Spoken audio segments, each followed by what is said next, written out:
a sunrise glow. Touch so soft where the seasons flow. We met where the stars take their flight. Hola, bienvenidos a su podcast favorito, o en proceso de convertirse Entre Libros.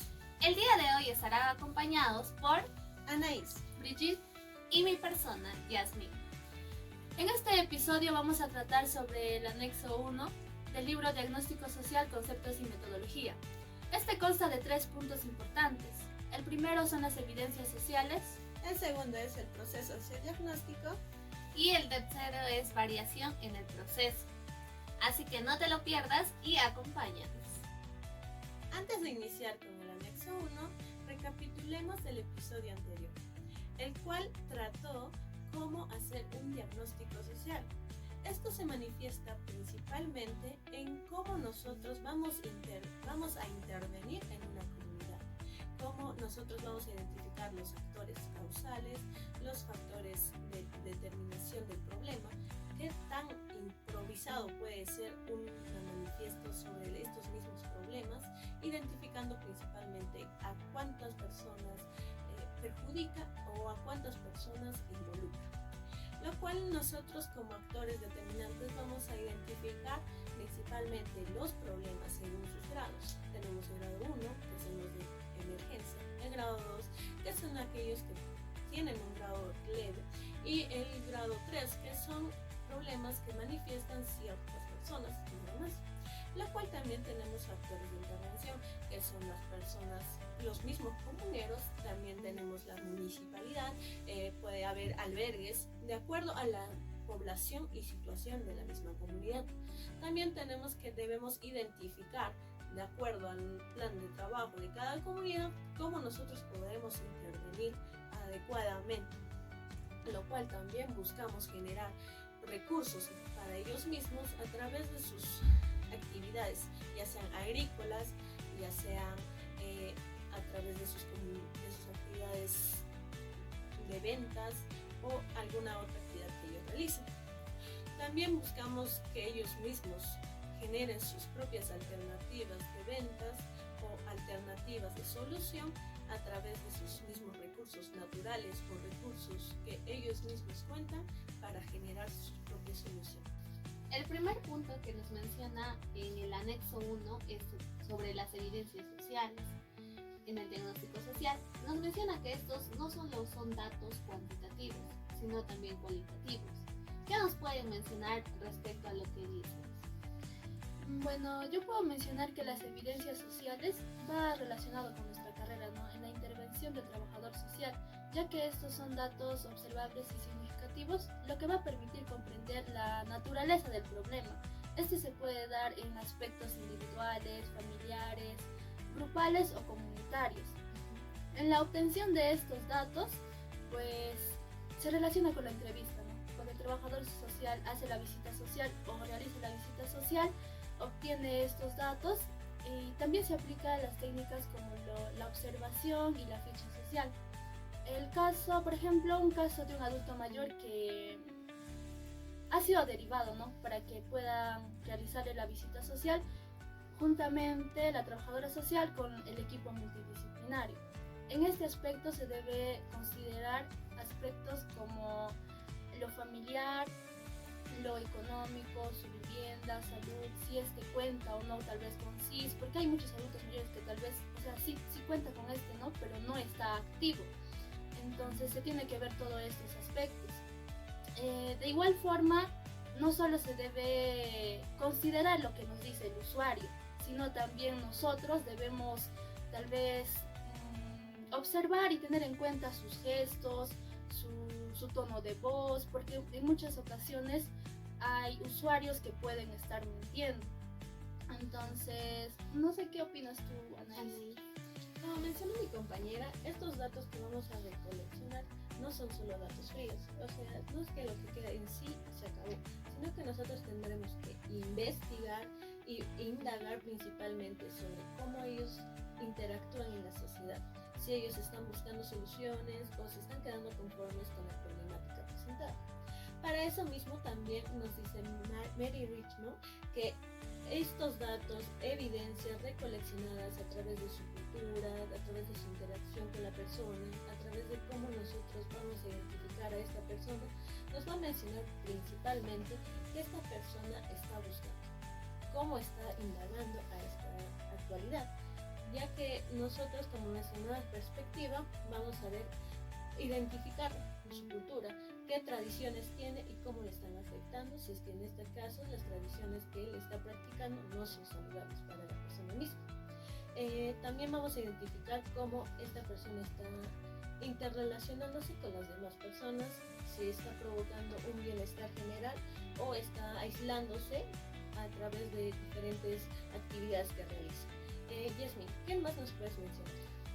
Bueno, como ustedes mencionaban, y también en el libro lo dice, que no solo son datos cuantitativos, o sea, números, no solo es números y eso, sino que también son los gestos, como mencionas, la cultura. También mencionas, hay usuarios que mienten sobre su condición, ¿no? Tal vez para recibir, no sé, un programa a vaso de leche, las mamás a veces mienten para poder recibir ese beneficio, ¿no? Entonces, para hacer la visita domiciliaria se debe ver y observar cómo es su gesto, cómo ellos se comportan, si están mintiendo o no. Por ejemplo, hace 2 semestres creo, la maestra, bueno, no recuerdo bien su nombre, mencionó un caso en el que ella fue a una visita domiciliaria. La cuestión es que les llevó a una casa en donde ella empezó a tocar, ¿no? Y el mueble y eso, y estaba todo polveado. Entonces ella dedujo que ahí no vivían, porque parecía como si estuviera abandonado esa casa. Entonces ahí dijo que, bueno, ella me está mintiendo.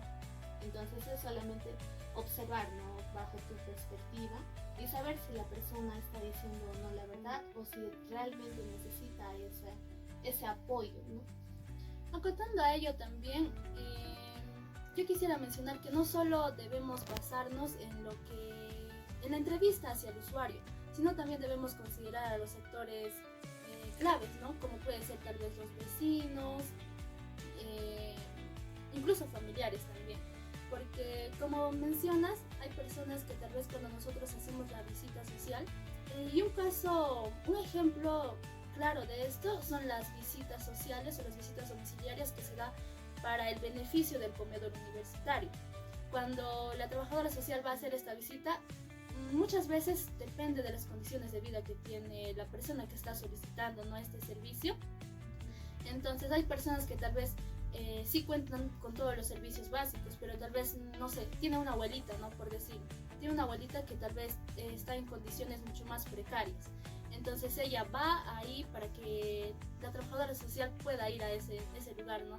Entonces también sería importante tener en cuenta la entrevista a otros actores, como son los vecinos, familiares y ello, ¿no?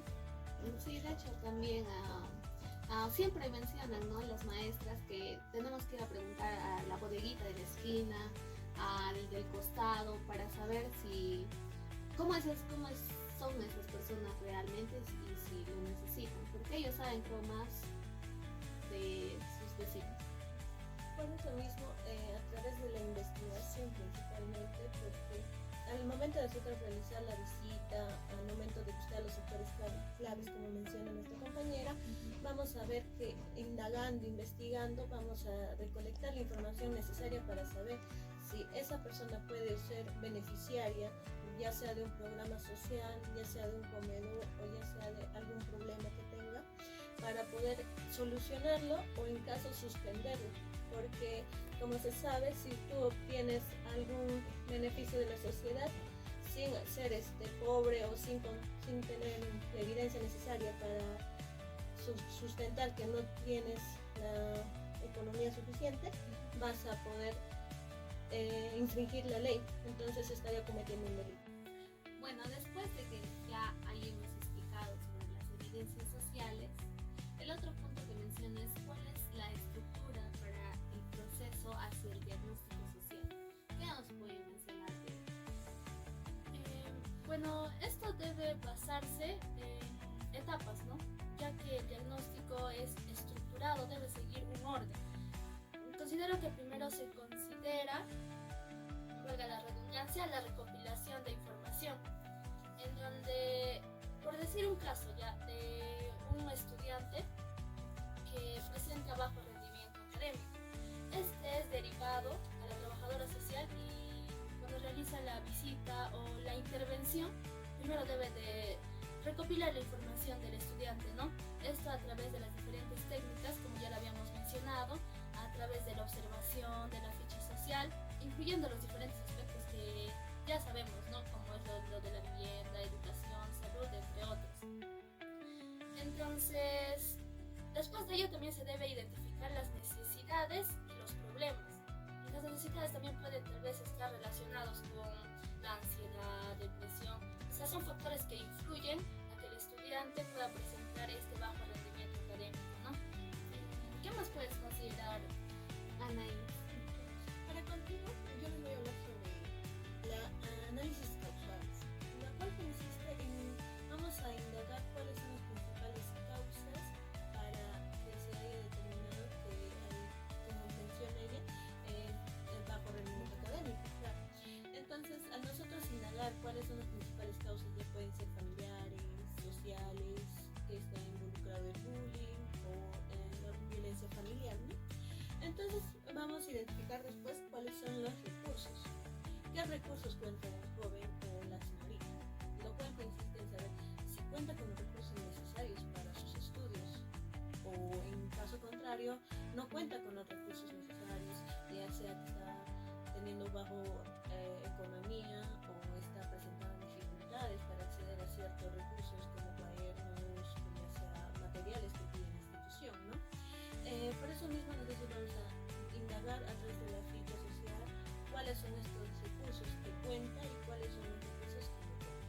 Ahora, para continuar, Yasmin, ¿qué más nos puede decir? Bueno, el otro punto también que mencionas es la priorización de necesidades, ¿no? O cuáles son las necesidades más prontas que se tienen que ya satisfacer.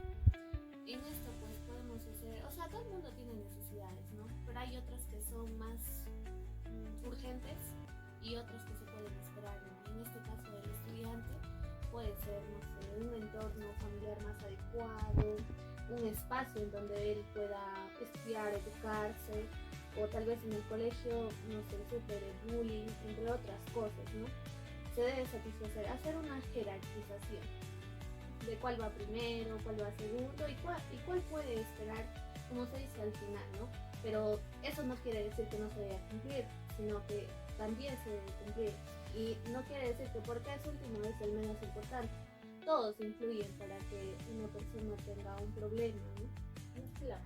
Tenemos que evaluar principalmente el contexto, ¿no? Cómo la interacción familiar o la interacción con su propia comunidad está influyendo en la misma persona. Por eso mismo nosotros vamos a indagar, investigar qué recursos no cuenta o qué problemas presenta, cuáles son las principales causas o cuáles son las principales problemáticas presentadas, ¿no? Bueno, de acuerdo a esto, estas son la estructura, los 5 puntos en donde es el proceso para poder hacer un buen diagnóstico social. Eso según lo que nos menciona Alberto. Bien, ahora pasamos al tercer punto, que son las variaciones en el proceso. En la función de que el diagnóstico es dinámico y puede variar, ¿no?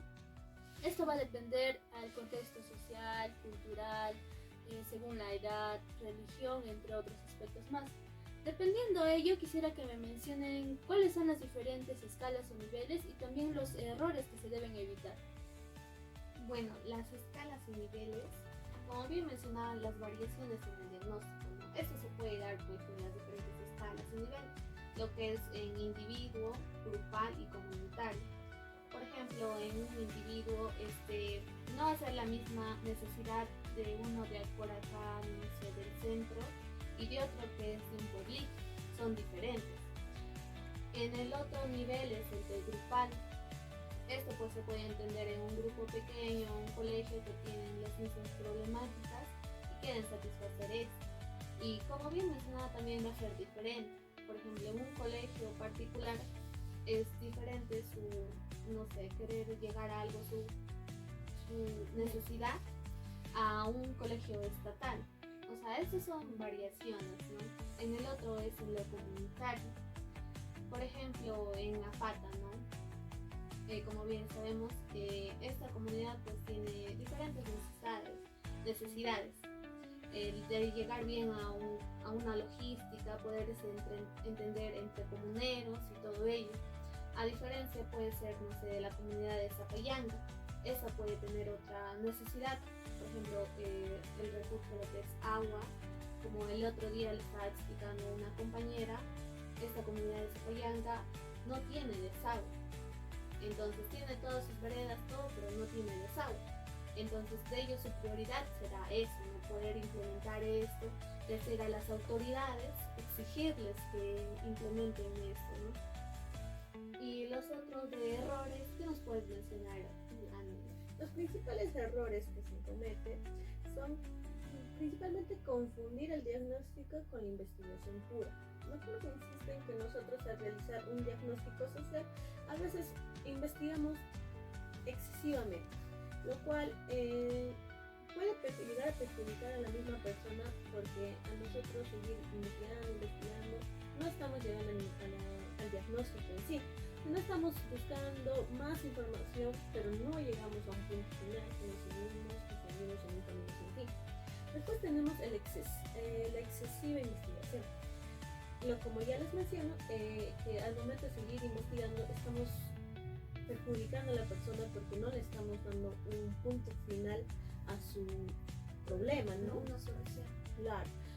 La principal fundamento de un diagnóstico social es indagar, fijar cuál es ese problema. No necesariamente es investigar a puntos que no tienen nada de relación.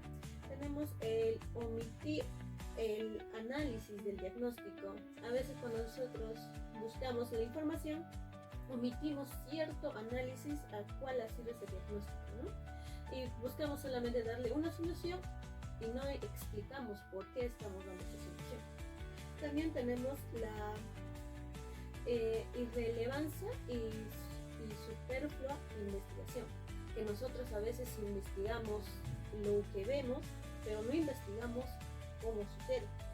O al ver, como decir un ejemplo, ¿no? Al ver a una persona, nosotros tenemos el estereotipo de, según su personalidad, según cómo la vemos, decimos que esta persona es así, pero no nos damos el momento de investigar si es verdad o es mentira, o indagar cómo es esa persona en una amistad o en ciertos episodios de su vida, ¿no? Para lo cual nosotros como trabajadoras debemos investigar y también debemos darle un punto final para que esa persona pueda llegar a reconocer cuál es su principal problema para que no tenga la dificultad al momento de realizar alguna actividad, ¿no? Claro, yo quisiera también hacer mención de un punto importante que ha mencionado, ¿no? Que era sobre la omisión del diagnóstico. Sabemos que el diagnóstico en la intervención del trabajador social es muy importante, ya que no podemos omitirlo, no podemos dar una solución a un problema en los diferentes niveles que ha mencionado Yasmín, que es en individual, grupal y comunitario. No podemos omitir esto, ¿no? Y dar una solución previamente sin realizar el diagnóstico. Claro, como ya lo había mencionado, de que entre los niveles y también errores comunes siempre va a existir, ¿no? Claro, entonces consideremos que el diagnóstico va a variar, ¿no? Como ya lo han explicado ya, esto va a depender de los diferentes contextos sociales, ya que las realidades en todo el país, en todo el mundo es diferente. Claro, porque cada necesidad es diferente, cada solución va a ser diferente, de acuerdo a su contexto, como lo mencionamos aquí, y de acuerdo también a cómo se desenvuelve, como mencionamos aquí. Por eso nosotros debemos indagar y plantear un plan de trabajo para que estas personas se puedan guiar a través de ello y no irse por ramas, sino en un centro, ¿no? Para que puedan solucionar sus problemas principalmente más rápido, para que nosotros también podamos darle beneficios a la sociedad y así ellos mismos ya puedan generar sus propios recursos a través del tiempo, a través de diferentes actividades, claro. También para concluir en el tema de errores, mencionabas lo que son los estereotipos, ¿no? Como profesionales eso es tenemos que dejar un costado. A veces las personas sí te ven como, te tratan como te ven, y eso es algo erróneo, ¿no? También dejar de lado los estereotipos. Otro punto es no mezclar investigaciones, ¿no? O no mezclar casos. Por ejemplo, un caso es otro y otro es otro. Y pensar que, no, este porque tiene la parecida o similitud es igual que eso. No es así. Y no tiene la misma solución y es muy diferente,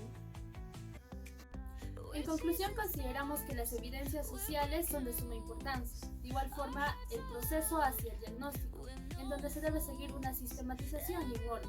También tenemos que tener en cuenta las variaciones del proceso, entendiéndose que el diagnóstico es dinámico. Esperemos que estos 3 puntos importantes les haya sido útil para poder entender mucho mejor sobre el diagnóstico social. No olviden suscribirse, darle like y compartir.